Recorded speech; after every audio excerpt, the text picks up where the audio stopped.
सुबह सुबह बहुत ही अच्छी खबर आई है आप साथियों के लिए, सेंट्रल रेलवे मुंबई के कैंडिडेट्स के लिए। CCA और PWBD वाली कैंडिडेट्स का यहाँ पे DBO मेडिकल के लिए एडमिट कार्ड जारी कर दिया गया है।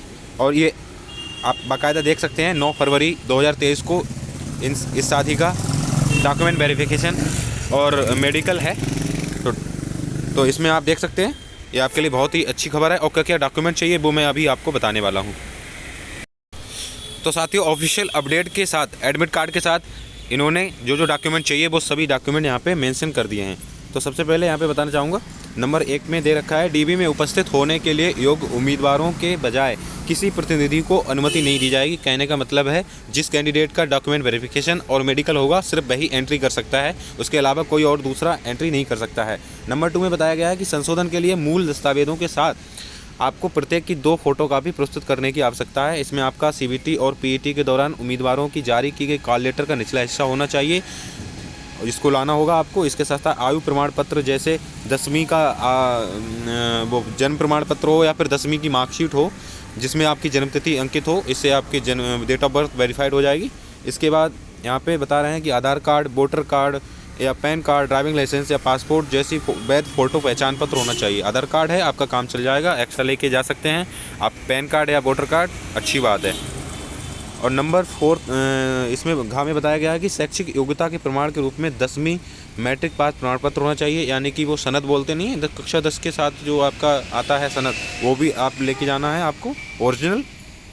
आगे बता रहे हैं कि अनुसूचित जाति, अनुसूचित जनजाति एवं अन्य पिछड़ा वर्ग के उम्मीदवारों को सक्षम प्राधिकारी के से वैध जाति प्रमाण पत्र प्रस्तुत करना चाहिए। OBC उम्मीदवार के लिए OBC प्रमाण पत्र की अधिसूचना की अंतिम तिथि से 1 वर्ष से अधिक पुराना नहीं होना चाहिए और उचित प्रारूप में होना चाहिए। कहने का मतलब है जैसे कि इस शादी का 9 फरवरी को है तो आपका 1 साल से ज़्यादा पुराना नहीं होना चाहिए, यानी कि 9 फरवरी को आपको आपके प्रमाण पत्र को 1 साल नहीं होनी चाहिए। कहने का मतलब है अगर आपका मार्च 2022 का है तो आपका यहाँ पे सर्टिफिकेट चल जाएगा, कोई इशू नहीं होगा। आगे बता रहे हैं कि CEN-RRC जनवरी 2019 का अनुलंघन ये बता रखा है, मेंशन कर रखा है। ये उल्लेख करते हुए उम्मीदवार क्रीमी लेयर से संबंधित नहीं है। OBC उम्मीदवार को निर्धारित में 100 घोषणा पत्र का उत्पादन करना होगा और ये सब डिटेल इसमें मेंशन कर रखी है। ये EWS के लिए है। आर्थिक रूप से कमज़ोर वर्ग EWS के व्याकरण आदि आवेदन में चुने गए। ये आपने अगर लगाया है EWS तो आप इसको लेके जाएंगे। आगे बता रहे हैं कि सक्षम प्राधिकारी द्वारा जारी प्रोफार्मा में आर्थिक रूप से पिछड़ा वर्ग EBC, ये EBC भी बनवा के लेके जाना है आपको साथियों। आप ये लेखपाल के थ्रू बनवा सकते हैं, ये आपके लिए बहुत ज़्यादा ज़रूरी है डॉक्यूमेंट वेरिफिकेशन के लिए। अगर आपने अपना जो आवेदन किया था उसमें थोड़ा कंसेशन लिया है, फीस आपने कम 500 था तो उसमें कुछ छूट ली है, तो ये आपको ये डॉक्यूमेंट ज़रूरी है, मैंडेटरी हैं। इसके साथ साथ आगे बता रहे हैं अल्पसंख्यक समुदाय के उम्मीदवारों द्वारा गैर न्यायिक स्टाम्प पेपर में परीक्षा शुल्क के लिए से घोषणा पत्र, ये आपको लेके जाना है। PWBD कैंडिडेट के लिए अपना विकलांगता प्रमाण पत्र लेके जाना है। और ये PWBD कैंडिडेट और CCA कैंडिडेट्स का अभी एडमिट कार्ड जारी हुआ है डॉक्यूमेंट वेरिफिकेशन और मेडिकल के लिए, तो उसी का ही मैं बता रहा हूँ, लेकिन ये डॉक्यूमेंट सभी के लिए मैंडेटरी हैं। PWBD कैंडिडेट के लिए तो विकलांगता का आप जानते हैं नॉर्मली चाहिए होगा। आगे बता रहे हैं भूतपूर्व सैनिक के लिए जो जारी मूल सेवा पत्र, सेवा मुक्ति प्रमाण पत्र और अन्य प्रासंगिक दस्तावेज लाने के लिए उपयुक्त प्राधिकारी, यानी कि जो एक्स सर्विसमैन है उसके लिए जो क्राइटेरिया है वो एक्स सर्विसमैन वाला टोटल उसके डॉक्यूमेंट, उसका सर्टिफिकेट वगैरह होना चाहिए, वही आपको लेके जाना है। इसके साथ साथ CCA कैंडिडेट्स को NCVT द्वारा जारी मूल प्रमाण पत्र, रेलवे प्रतिष्ठान द्वारा जारी प्रशिक्षण प्रमाण पत्र लेके जाना होगा, यानी कि जिन साथियों ने अप्रेंटिस कर रखी है उनके लिए है ये, वो अपना सर्टिफिकेट लेके जाएंगे। और CEN-RRC जनवरी 2019 में दिए गए निर्देशों के अनुसार आवश्यक कोई अन्य प्रासंगिक दस्तावेज जो आपने फॉर्म फिल किया था उस टाइम जो दस्तावेज मांगे गए थे वो सभी लेके जाने हैं। इसके साथ साथ बता रहे हैं कि CVT आवेदन पत्र में उम्मीदवार द्वारा उल्लिखित कोई अन्य दस्तावेज, आपने जो डॉक्यूमेंट लगाए हैं वो सभी डॉक्यूमेंट तो आपको लेके ही जाने हैं, इसमें पूरा यहाँ पे उल्लेख कर दिया गया है। बाकी ये बता रहे हैं कि CVT आवेदन के दौरान जमा किए गए 3 पासपोर्ट आकार के फ़ोटो बिना सनग्लास कैप पहने, बगैर सनग्लास कैप पहने होने चाहिए। NB हिंदी और अंग्रेजी की अन्य भाषा में, ये चलो कोई नहीं।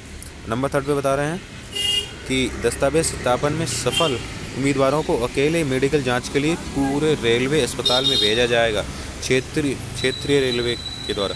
और उम्मीदवारों को मेडिकल परीक्षा के लिए अधिक समय तक रहने की आवश्यकता हो सकती है, जिसमें परीक्षण जांच शामिल है। इसलिए उम्मीदवारों से अनुरोध किया जाता है कि वे स्वयं चिकित्सा परीक्षा पूरी होने तक ठहरने के लिए तैयार रहें।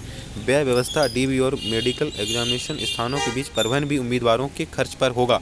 आरआरसी से नहीं बनेगा। आवास और परिवहन प्रदान करने के लिए कोई व्यवस्था नहीं होगी। कहने का मतलब है आप अपने हिसाब से 3 से 4 दिन के हिसाब से रुकने की व्यवस्था से आएँ, और जो भी खर्चा होगा वो अपने हिसाब से होगा, और रेलवे से कोई भी आपको खर्चा नहीं दिया जाएगा, क्योंकि आपका डॉक्यूमेंट वेरिफिकेशन होगा उसके अगले दिन ही। पिछली अपडेट में बता दिया गया था कि मेडिकल एग्जामिनेशन के लिए जाना होगा, तो इसलिए ये 2 से 3 दिन के लिए व्यवस्था के हिसाब से आए आपको। आगे बता रहे हैं कि उम्मीदवारों को रुपए की राशि का भुगतान करना होगा, केवल 24 रुपये चिकित्सा परीक्षा के लिए दस्तावेज सत्यापन के समय शुल्क। आपको 24 रुपये शुल्क भी देना है। इसमें ये डीबी का डॉक्यूमेंट वेरिफिकेशन का यहाँ पे ये है, इसमें पूरा मेंशन कर रखा है, एडमिट कार्ड में ही यहाँ पे शुल्क बता दिया गया है। आगे बता रहे हैं कि दस्तावेज सत्यापन के लिए कॉल लेटर जारी करने की खिलाफ कोई अधिकार नहीं मिलता है। योग्यता के अनुसार व्यक्ति की उपलब्धता पर सख्ती से रिक्ति की जाएगी। अच्छा, ये रहा साथियों। नंबर 8 में बताया गया है कि सभी मामलों में आरआरसी का निर्णय अंतिम उम्मीदवार के लिए बाध्यकारी होगा। नंबर 9 में बताया गया है अनुसूचित जाति अनुसूचित जनजाति के उम्मीदवार द्वितीय श्रेणी में मुफ्त रेल यात्रा के हकदार हैं और उन्हें स्कैन की गई तस्वीरों के साथ कॉल लेटर प्रस्तुत करना चाहिए। मांगे जाने पर यात्रा के दौरान जाँच के लिए रेलवे अधिकारी उन्हें अपनी जाति के सत्यापित मूल प्रति साथ रखनी होगी। यात्रा के दौरान सत्यापन के लिए प्रमाण पत्र। और आगे बता रहे हैं चिकित्सा अयोग्यता यदि कोई हो तो के आधार पर कोई वैकल्पिक नियुक्ति के लिए कोई दावा नहीं किया जाएगा। नंबर 11 पे रेल दस्तावेज सत्यापन और चिकित्सा और परीक्षण के लिए बुलाए जाने से रेलवे में रोजगार की कोई गारंटी या अधिकार नहीं मिलता है। मात्र कॉल लेटर जारी करने का मतलब ये नहीं है कि रेलवे में नियुक्ति के लिए आरआरसी द्वारा आपकी उम्मीदवार को अंतिम मंजूरी दे दी गई है। कहने का मतलब है कि अगर आपका कॉल लेटर जारी हुआ है और पीटी के लिए बुलाया गया है, मेडिकल के लिए बुलाया गया है, तो इससे ये जारी नहीं साबित नहीं हो जाता कि आप जॉब के हकदार हैं। ठीक है, आगे बता रहे हैं इसके अलावा केवल मेडिकल जांच में फिट पाए जाने, जो मेडिकल फिट होंगे, जो डॉक्यूमेंट वेरिफिकेशन फिट होंगे, उनको ही यहाँ पे कैंडिडेट को लिया जाएगा। बाकी सभी आप यहाँ पे पॉइंट को पढ़ लेंगे अच्छे से। ठीक है, और ये मैंने टेलीग्राम पे अपलोड कर दिया। जो साथी टेलीग्राम से ज्वाइन नहीं किए फटाफट टेलीग्राम चैनल ज्वाइन कर लें, और बाकी सारी अपडेट वहाँ पे आपको सबसे पहले मिल जाती है। ये सारी जानकारी आप यहाँ से पढ़ सकते हैं, जो महत्वपूर्ण थी मैंने बता दी। ठीक है, बाकी सभी डॉक्यूमेंट अपने रेडी करा के ले जाएंगे।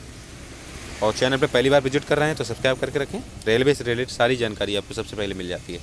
फिर मिलते हैं अगली वीडियो में किसी नई अपडेट के साथ। तब तक के लिए धन्यवाद। जय हिंद, वंदे मातरम।